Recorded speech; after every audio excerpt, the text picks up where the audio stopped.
So guess what we got? We got a new video game to talk about. Oh, I know and that. This one is iconic.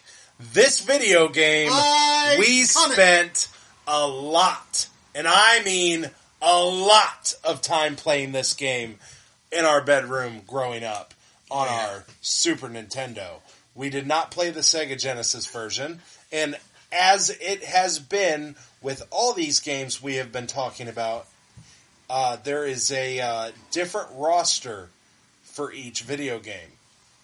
So, the game we were talking about is appropriately WWF Royal Rumble on Perfect Super Nintendo timing. and Good Sega Genesis. This game is got... Let me see. It's got... I gotta ask. Sure. So, is this the first game to be released in 1993? Or did you just specifically pick this one first? Because we are recording Royal Rumble. It was released June 8th, 1993. And on Sega it was released September 15th. We do have two other games that releases in 1993. I would have to go and check. I believe... So what you're saying is you did not... You picked this one because it was Royal Rumble. I sort of did, but it was the first game on the list when it talks about the releases. So I don't think... I think I'm doing this in order. There was a game... Yeah, this game came out... The next game that comes out is in November of 93, and then there's another game that comes out in December of 93. So no, I'm doing this in order.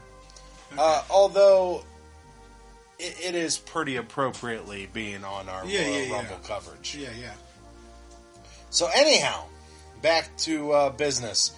This game has a total of 7 wrestlers that share both systems, and then they each have their own 5 wrestlers separated. So that's a total of 12 wrestlers for each edition. But the 7 wrestlers that are shared on the versions are Bret Hart, The Undertaker, Shawn Michaels, Razor Ramon, Randy Savage, Crush, and the narcissist Lex Luger. The Super Nintendo version gets Ric Flair, Mr. Perfect, Ted DiBiase, Yokozuna, and Tatanka. The Sega Genesis version gets Hulk Hogan, IRS, Hacksaw Jim Duggan, the model Rick Martel, and Papa Shango. Kind of feel like the Super Nintendo one had the better roster. Yeah, I do too. When's the last time we've seen Jim Duggan in our pay-per-views? And this game came out in 93. We actually saw him at Survivor Series recently, but it wasn't in the ring. It was when they were talking backstage in like that big meeting. He was one of the people in that big meeting when they were talking to Mr. Perfect and asking him about whether he was going to work with Macho Man, and Bobby the Brain was yelling at him that, you work for me and everything during that segment. Oh yeah, it was like a talk show segment. Yeah, Hacksaw Jim Duggan was there as one of the people, but he wasn't in the show as a wrestler. Gotcha. Okay, so the gameplay on this game, very memorable. Matter of fact, we were just talking while watching the, kind of watching the video and kind of remembering this game. This is probably the first game we have talked about on this podcast that we would be willing to go back and probably play. Oh, if you give me a Super Nintendo in that game, I'm down. Yeah, because this game was actually fun to play, and I think it would still be fun to play for us. Maybe not somebody who grew up on better graphics and better gameplay. I wish we had access. I think where we actually played these games before we did these reviews. Yeah. Instead of actually just watching them.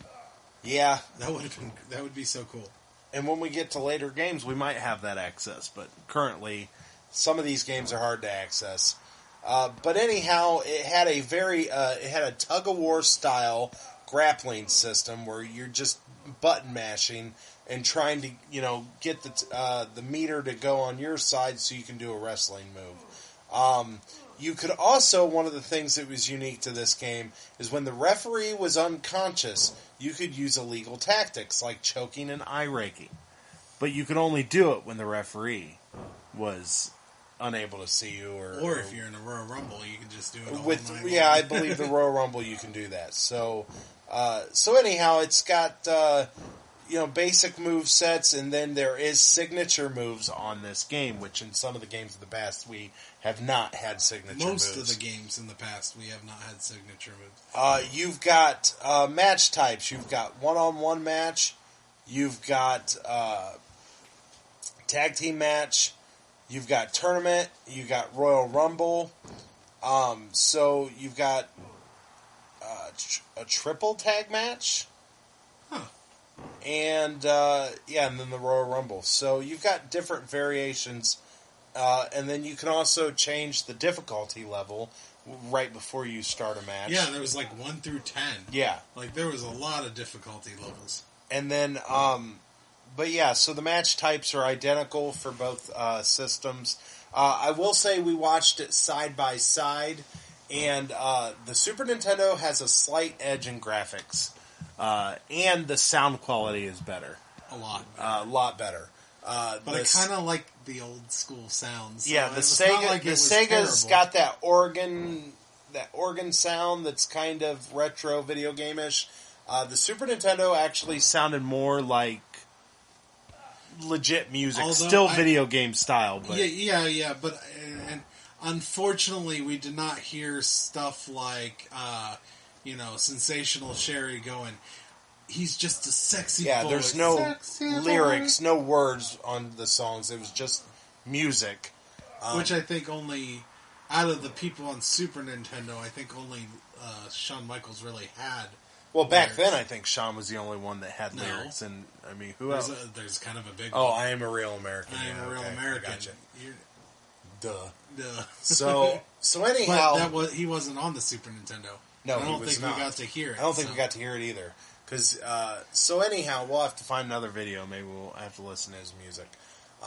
But anyhow, so this game was really fun, very memorable. And to be in a Royal Rumble, it's obviously not a 30-man Royal Rumble. It's but it is against, what did I say there was, 12? There was 12 wrestlers. 12 wrestlers. So it's you pick a wrestler and you face the 11 other wrestlers. For the Royal Rumble, throwing them over the ropes. It's closer to the original Royal Rumble, but it's a pretty fun mode. And like I said, the fact that you do get finishers, and then the grapple system. This is a very replayable game. Unlike some of the ones we have already talked about on this podcast, some of these games are really hard to pick up and play nowadays. But this game is fun. We got to see the Razor's Edge, which I don't think we've even seen on our podcast yet in real life. I don't think we've seen him do it either. We've seen him do the Razor's Edge. And then we got to see, I saw the Ric Flair do the figure 4 leg lock.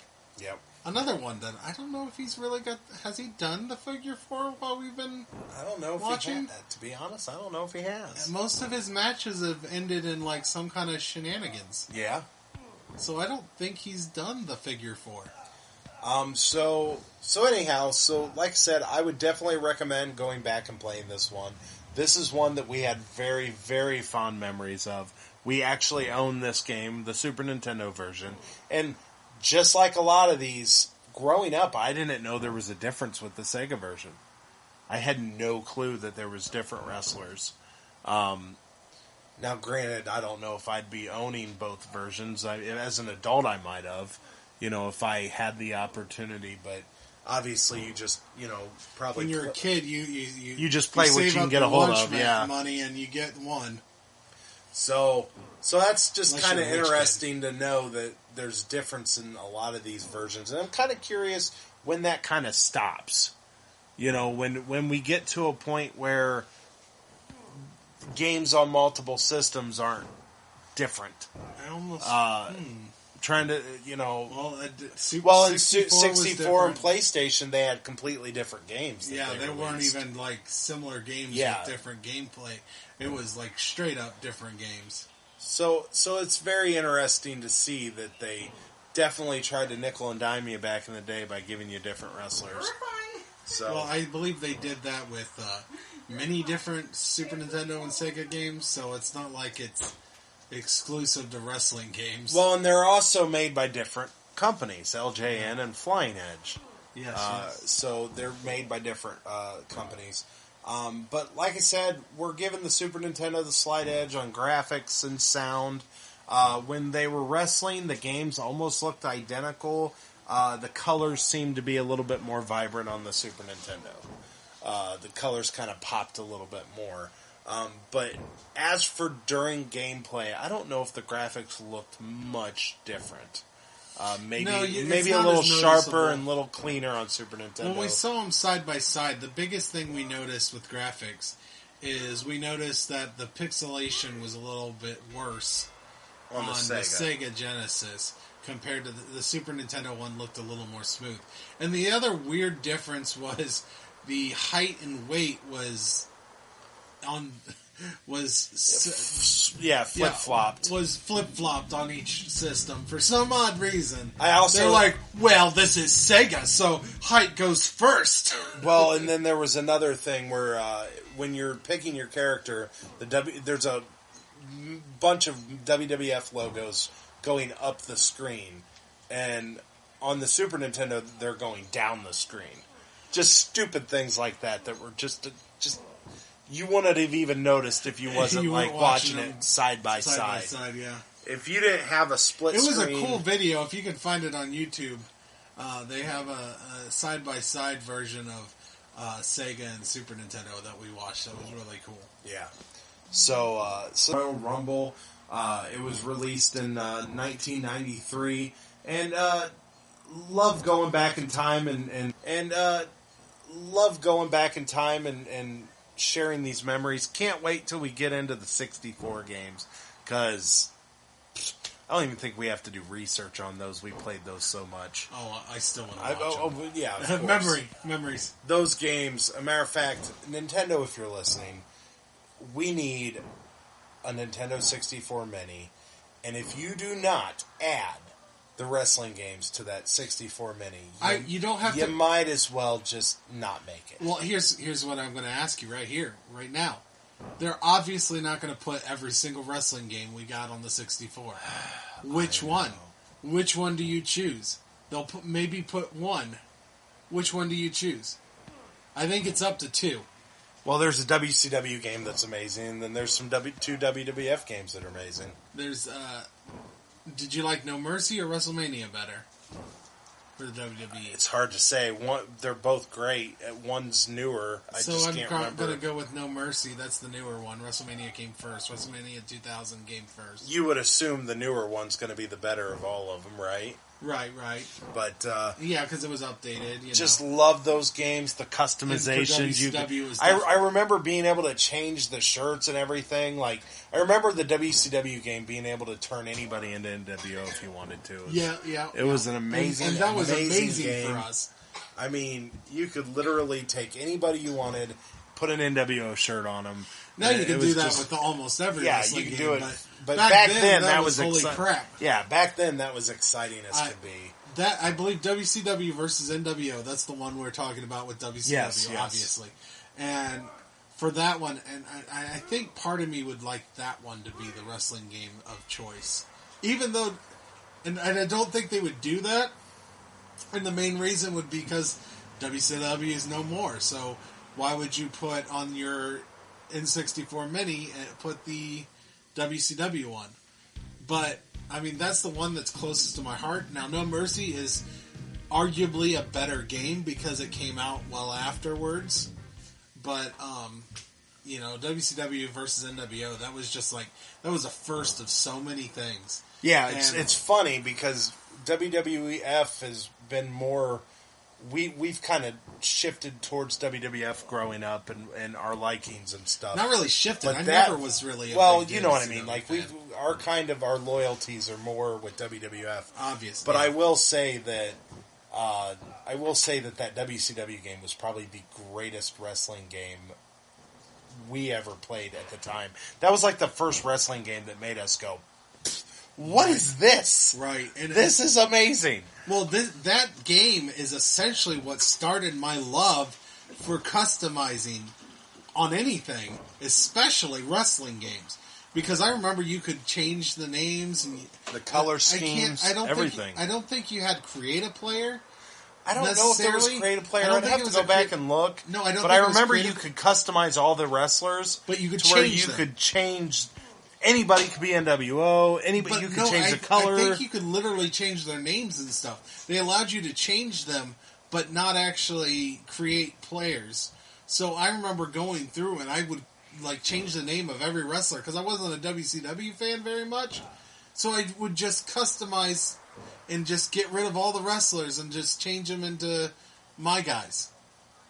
I remember doing that with a lot of, especially the ones like Disco Inferno that I didn't give craps about. It was definitely a unique game. Absolutely loved playing it, but I think we're getting ahead of ourselves. We still have a few years to talk about that. Years before we get to those games.